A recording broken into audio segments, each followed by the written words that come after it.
రెండవది మనం చూద్దాం. రెండవది ఏది శుద్ధి చేయబడాలయా అని మనం చూస్తే, మన మాటలు శుద్ధి చేయబడాల. మాటలు అన్నప్పుడు రెండు రకాలు, జాగ్రత్తగా వినండి. మాటలు స్పీచ్ అంటాం. స్పీచ్ అనే మాటలు అనే దాంట్లో ఏముంటాయంటే పదాలు ఉంటాయి, సంభాషణ ఉంటుంది. Words and conversation. స్పీచ్ అనే దాంట్లో అంటే మనం మాట్లాడుతున్న ఈ మాటలు ఉన్నాయి కదా, ఈ మాటలు రెండు ఉంటాయి. మనం మాట్లాడే పదాలు అన్నమాట. పదాలు ఉంటాయి. రెండు, ఇంకో వ్యక్తితో మనం మాట్లాడుతున్నప్పుడు సంభాషణ. అంటే నేను మాట్లాడుతూ ఉంటాను, ఎదుటి వ్యక్తి మాట్లాడుతూ రిప్లై ఇస్తూ ఉంటారు. వారు అడుగుతూ ఉంటారు, నేను రిప్లై ఇస్తూ ఉంటాను. దీన్ని ఏమంటాం మనం? సంభాషణ. సో మాటల్లో పదాలు ఉంటాయి, సంభాషణ ఉంటుంది. ఈ భాష, ఈ పదాలు, ఈ సంభాషణ వక్రీకరణగా ఉండకూడదు. ఎలా ఉండాలో బైబిల్ నుంచి ఒక్క మాట మీకు చూపిస్తాను, చూడండి దయచేసి. ఎఫెసీయులకు రాసిన పత్రిక 4వ అధ్యాయం 29వ వచనం చూడండి. వినువారికి మేలు కలుగునట్లు అవసరమును బట్టి క్షేమాభివృద్ధికరమైన అనుకూల వచనమే పలుకుడు గాని దుర్భాష ఏదైనను మీ నోట రానియుకుడి. చాలండి. ఈ మాటను బట్టి నేను ఒక చిన్న ఇలస్ట్రేషన్, దీని గురించి నేను ఎక్కువగా ఆశిస్తూ ఉంటాను. ఎక్కువ నుంచి ఎక్స్పెక్ట్ చేసేది ఏంటంటే మాటలు సరిగ్గా ఉండాలండి. ఇలా మాటల వల్లనే జీవితాలు కోతలైపోతున్నాయి. మాటల్ని నేను ఇలా పోలుస్తాను. ఎలాగంటే మాటలు ఒక విత్తనము వంటిది. మాటలు దేంతో పోలుస్తానంటే, నేను ఒక విత్తనం. తోటేసాం. ఆ తోటలోకి వెళ్ళినప్పుడు అది తోట చక్కటి ఉద్యానవనం, రకరకాలైన పుష్పాలు ఉన్నాయి అందులో, చక్కగా పుష్పించింది. ఆ తోట చక్కగా ఆ పుష్పాలతో వికసిస్తూ పచ్చటి తోట అన్నమాట అది. ఆ ఉద్యానవనంలోకి నువ్వు అడుగుపెట్టినప్పుడు నీకు అక్కడ చక్కటి గాలి వీస్తుంది అనుకోండి. ఆ తోటలో పుష్పాల మధ్య నువ్వు ఉన్నప్పుడు ఎలా ఉంటుంది? అది ఎలా ఉంటుందండి? ఏంటి మురికివాడలో ఉన్నట్టుగా చూస్తున్నారు ముఖం? చెప్పాలి, సూరిబాబు గారు చెప్పండి. ఆహ్లాదకరంగా ఉంటుంది. ఏమో మీకు అలాగా అనిపిస్తుంది మీ ముఖాలు చూస్తుంటుంటే. పుష్పాలు చుట్టూ ఉన్నాయి, ఉద్యానవనం అది. ఆ ఉద్యానవనంలో చక్కగా గులాబీలు ఉన్నాయి, ఓ ప్రక్కన చక్కగా మల్లెలు ఉన్నాయి, ఓ ప్రక్క నుంచి చామంతులు ఉన్నాయి, అనుకున్న పుష్పాలు అన్నీ పోస్తూ ఉన్నాయి. అది ఒక చక్కటి అందమైనటువంటి ఉద్యానవనము. ఆ ఉద్యానంలోకి వెళ్ళి నువ్వు నిలబడినప్పుడు కాస్త గాలి వీచిందనుకో, నీకు ఎలా ఉంటుంది అక్కడ? ఆ ప్రశాంత వాతావరణమే అనుభవించాలంటే ఆ పుష్పాల నుంచి వచ్చే వాసన ఎలా ఉంటుంది? దుర్వాసనలాగా చూస్తున్నారు మీ మొఖాలు చూస్తుంటే. చెప్పండి ఎలా ఉంటుందండి? ఇంతంత మూరడు కొనుక్కుని పెట్టుకుంటారు కదా, ఎందుకు పెట్టుకుంటున్నారు మీరు? పాద్రమలో పెట్టేస్తున్నారు, విశ్వాసులు పెట్టేస్తారు, ఇంతంత మూరడు పెట్టేస్తారు. పువ్వులు ఎందుకో మనకు అర్థమవుతలేదు. అలంకరణ బాగా ఎక్కువైపోయింది. దాని గురించి తర్వాత చెప్తాం. ఎందుకు పెడతారు దానికి? చెప్పండి, చెప్పాలి. సువాసన. ఇప్పుడు రకరకాలైనటువంటి ఈ యొక్క పుష్పాల మధ్య నిలవబడినప్పుడు ఓ చక్కటి వాసన, ఆ గాలి వీస్తున్నప్పుడు ఓ చక్కటి ఫ్రాగ్రెన్స్, ఆ సువాసన, ఆ మాధుర్యం వస్తున్నప్పుడు ఆ తోటలో నీ మైండ్ అంతా ఎలా ఉంటుంది చెప్పండి?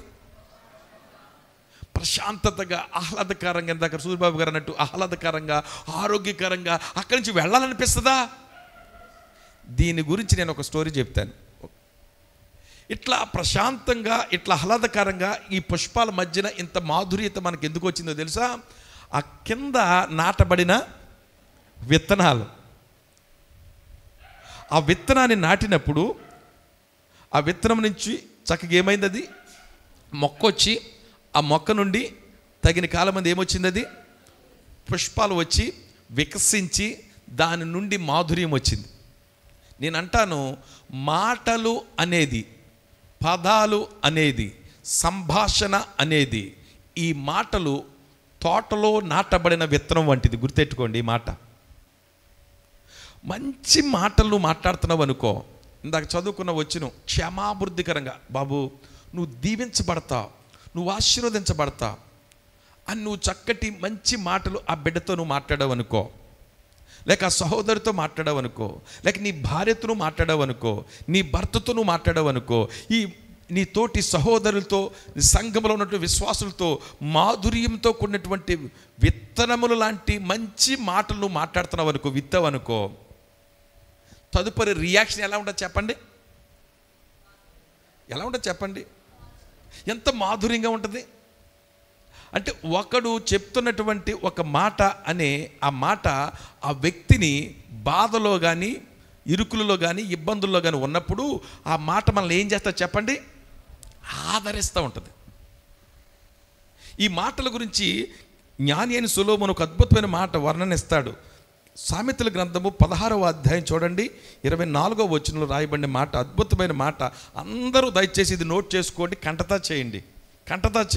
ఇంపైన మాటలు తేనె పట్టు వంటివి. తేనె పట్టు వంటిదట. అంటే తేనె ఎలా ఉంటుందమ్మా? ఎంత మాధుర్యంగా ఉంటుంది. మనం మాట్లాడే మాటలు ఎలా ఉండాలట? చక్కటి మధురంగా ఉండాలట. పానికి మాలినోడా, నేను లారీ గొద్దా, మన మాటలు చూస్తుంటే రెండు ఏం చేస్తామో తెలుసా? ఒక వ్యక్తితో మాట్లాడేటప్పుడు రెండు అర్థాలు వచ్చే మాటలు మాట్లాడుతూ ఉంటాం, ద్వంద్వ అర్థాలు వచ్చే మాటలు మాట్లాడుతూ ఉంటాం. ఈరోజు విశ్వాసుల్లో, సేవకుల్లో మాట తీరు సరిగ్గా లేదో, మాట్లాడే సంభాషణ సరిగ్గా లేదో, నువ్వు చక్కటి మాధుర్యంతో కూడినటువంటి మాటలు, ఇంపైన మాటలు, అది ఫ్రాగ్రెన్స్, ఓ చక్కటి మాధుర్యత, స్వీట్ వర్డ్స్. ఆ మాటలు వచ్చి నువ్వు మాట్లాడుతున్నప్పుడు, మేము ఒక ప్రాంతానికి వెళ్ళాం, ఒక ఉన్నతమైనటువంటి వ్యక్తితో మాట్లాడుతూ ఉన్నాం. అలా మాట్లాడుతున్నప్పుడు ఆయన మాట్లాడుతున్నటువంటి మాటల్లోంచి మాకు ఇంకా మాధుర్యం వచ్చేస్తుంది. ఆయన కూర్చోబెట్టి ఆయన మాట్లాడుతుంటుంటే ఇంకా ఇంకా తెలుసుకోవాలనిపించింది. మేము కూర్చున్న టైమే మర్చిపోయాం చాలా సమయం. మనం మాట్లాడుతున్న మాటలు ఎలా ఉండాలంటే, ఎదుటి వ్యక్తికి క్షేమాన్ని కలిగించాలట, విశ్వాసాన్ని కలిగించాలట, వృద్ధి చేయాలట. మనం ఏం చేద్దాం? కుళ్ళుకోవడం. మనిషి పాడుతుంది, అలాగా ఇలాగా పాముకి తిరిగిద్ది, ఇలాగ తిరుగుతారు. మన నోట్లోంచి వచ్చే పదాలు ఎలా ఉన్నాయి చెప్పండి? పిశాసులు కూడా పలకో అట్లాంటి మాటలు వస్తున్నాయి మన నోట్లోంచి. ఇట్లాంటి అపవిత్రమైన మాటలు, కుళ్ళి మాటలు, కుళ్ళి జోక్స్, ఎతటలను గాయపరిచే మాటలు, గాయపరిచే హానికరమైనటువంటి హాస్యమైనటువంటి జోకులు. యవన పిల్లలారా, ఈ టీనేజర్స్ కుళ్ళు జోకులు వేసుకుని పక్కోని గాయపరిచే మాటలు, హర్ట్ చేసి గాయపరిచి బాధించే మాటలు, ఇట్లాంటి మాటలు మాట్లాడుతున్నట్లయితే దేవుడు చూచుచూ ఉన్న దేవుడు ఆహ్లాదకరంగా ఉండవలసిన జీవితం ఏమైపోతుంది చెప్పండి? హానికరంగా మారిపోతుంది. ఇది దేవుని పిల్లలకు తగదో. ఈరోజు నీ ఇంటిలో నీ మాటలు ఎలా ఉన్నాయి? కోడల్ని ఏ విధంగా సంబోధించి మాట్లాడుతున్నారు అత్తగారులు? అల్లుల్ని అత్తగారులు మామగారులు సంబోధించి మాట్లాడుతున్నారు. అదే అల్లుళ్ళు అత్తగారుల్ని ఎలా మాట్లాడుతున్నారు? పిల్లలు తల్లిదండ్రులతో ఎలా మాట్లాడుతున్నారు? తల్లిదండ్రులు పిల్లలతో ఎలా మాట్లాడుతున్నారు? మనం మాట్లాడే మాటలు మృదుత్వంగా ఉన్నట్లయితే, మధురముగా ఉన్నట్లయితేనట అది తేనెతో పోల్చబడిందండి. ఈరోజు మన మాటలు గాయపరిచే మాటలు, మనుషులను నొప్పించే మాటలు. అందుకని యాకోబు రాసిన పత్రికలు రాయబడే మాట, ఒకని మాట ఎట్లా ఉంటుందట? కత్తి కంటే పదునైందట. అది భార్యలారా, మీ భర్తతో మాట్లాడుతున్నప్పుడు సరి అయిన మాటలు మాట్లాడండి, మృదుత్వంతో కూడిన మాటలు. భర్తలారా, మీ భార్యలతో మాట్లాడుతున్నప్పుడు కానీ, భార్యలు భర్తలతో మాట్లాడుతున్నప్పుడు కానీ, సంఘములో విశ్వాసులు ఒకరితో ఒకరు మాట్లాడుతున్నప్పుడు కానీ, ఇక్కడ ఉన్నటువంటి నాయకులు, సేవకులు విశ్వాసులతో మాట్లాడుతున్నప్పుడు కానీ, విశ్వాసులు సేవకులు గురించినటువంటి మాట్లాడుతున్నటువంటి మాటల్లో కానీ ఎలా ఉండాలో తెలుసా? ఇంపుగా ఉండాలంటే విశ్వాసాన్ని పుట్టించే విధంగా ఉండాలి, మధురముగా ఉండే మాటలుగా ఉండాలి, ఓ చక్కటి మాధుర్యతను, సువాసనను పుట్టించే విధంగా ఉండాలి. వెళ్ళిపోయి అరిచేస్తూ ఉంటాం, మీద పడిపోతూ ఉంటాం, ఏం మాట్లాడతామో అర్థం కాదు. నెత్తు నోరు కొట్టుకున్నంత వాక్యం చెప్తున్నానే, అదే పనులు సేవకులు విశ్వాసులు కూడా మళ్ళా ఇంటికి వెళ్ళిన తర్వాత అదే కోపం, అదే రోషం, అదే ఆగ్రహంతో కూడా మాటలు. మన మాటలు సరిగ్గా లేని కారణాన నీ కుటుంబంలో శాంతి లేదు. మన మాటలు సరిగ్గా లేని కారణాన సంఘంలో సమాధానం లేదు. మన మాటలు సరిగ్గా లేని కారణాన మాధుర్యంగా ఉండవలసినటువంటి మన ఆత్మీయ జీవితాలు మారగా చేదుగా మారిపోయినాయి.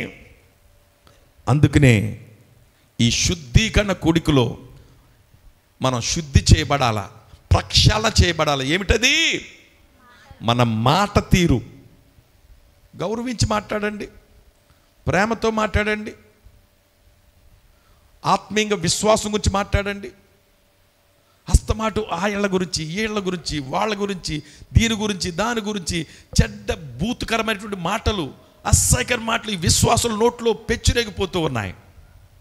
ఇట్లాంటి విమర్శనాత్మకమైన మాటలు, గాయపరిచే మాటలు మాట్లాడుతున్నట్లయితే ఈ మాటలు, ఈ పదాలు, ఈ సంభాషణ శుద్ధి చేయబడునుగాక. ఇది రెండవది గమనించండి.